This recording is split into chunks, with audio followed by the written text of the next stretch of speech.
അപ്പോൾ നമ്മൾ കണ്ണൂർ മൗണ്ടൻ അല്ലെങ്കിൽ കേരള മൗണ്ടൻ ഒരു നമുക്കിടയിലെ പാട്ടുകാർ എന്ന് പറഞ്ഞ ഒരു പരിപാടി അവർ ചെയ്യുകയാണ്.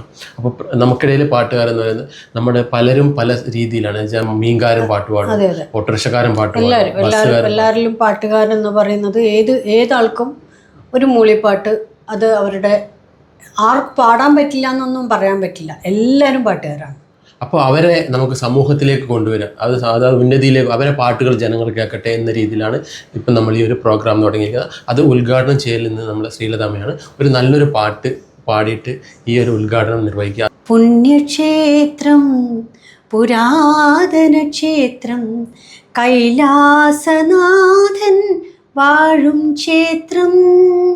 പുണ്യക്ഷേത്രം പുരാതന ക്ഷേത്രം കൈലാസനാഥൻ വാഴും ക്ഷേത്രം.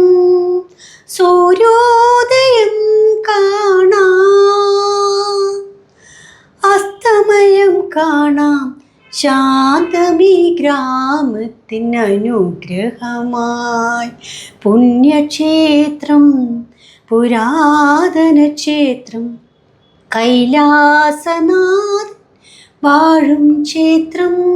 അതുപോലെ പുതിയ സർക്കാർ വന്നു. അപ്പോൾ ഇതിനെക്കുറിച്ചൊക്കെ എന്താണ് ശ്രീലത നമുക്ക് പറയാനുള്ളത്? പുതിയ സർക്കാർ വന്നു, പുതിയ പുതിയ തീരുമാനങ്ങളൊക്കെ എടുത്തു. സംഘടനയിൽ നിന്ന് നമുക്കൊരുപാട് എൻ്റെ ഹസ്ബൻഡ് പോയിരുന്ന സമയത്ത് എനിക്കൊരുപാട് സഹായങ്ങളും എല്ലാവരും വിളിച്ച് എന്നോട് സുഖവിവരങ്ങൾ അന്വേഷിക്കുകയും അതിപ്പോഴും ചെയ്യുന്നുണ്ട്. പിന്നെ സംഘടന എന്നെ അതിൻ്റെതായ അവർക്ക് കഴിയാവുന്ന രീതിയിലൊക്കെ സഹായങ്ങളും ഉണ്ട്. പുതിയ സർക്കാരിനോട് എനിക്ക് പറയാനുള്ളത്, നമ്മുടെ ഓരോരോ പ്രവൃത്തികളിലും നമുക്ക് ഓരോരോ നിയമങ്ങൾ വരുന്നതുകൊണ്ട് നമ്മുടെ ഓരോരോ കാര്യങ്ങൾക്ക് മുന്നോട്ട് തള്ളിപ്പോകാത്ത വിധത്തിലുള്ള വിഘ്നങ്ങളാണ് വന്നുകൊണ്ടിരിക്കുന്നത്. അപ്പോൾ ഇനി നമുക്ക് ഇപ്പം എന്നെ പോലെ വിടുവായിരിക്കുന്ന ഒരുപാട് സമൂഹത്തിൽ ഒരുപാട് ആൾക്കാരുണ്ട്. അപ്പോൾ അവരോട് എനിക്ക് ഈ മേൽപ്പത്തിരിക്കുന്നവരോട് പറയാനുള്ളത്, അവർക്ക്